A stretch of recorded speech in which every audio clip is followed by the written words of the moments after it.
Speaking of panguhuli, General, kailan nyo ba mahuhuli yung si Director General Bantag? Yan. Undergoing, ibang usapan ang kay Bantag dahil may warrant yan eh. Service of warrant yan. So yan, intelligence-led operations, sinahanap talaga namin yan. At meron naman tayong mga leads regarding that matter kung saan siya nagtatago. At tayo ay naglalagay lang ng resources para siya ay mahanap at maaresto. Hindi pa naman nakakalabas ng bansa? Based sa mga records, wala naman. Wala siyang exit eh. General, ang daming high-profile individuals na hinahanap ngayon.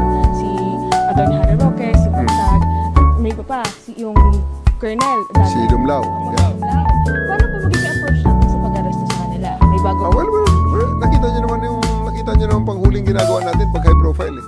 Ginagamitan natin yung intelligence talaga at saka kung may resistance, talagang ginagamitan din natin ng puwersa para hindi na sila makapalag at at the end of the day, mahuhuli natin sila at mapadala kung saan sila dapat dalhin. And most of the time, it is always in jail.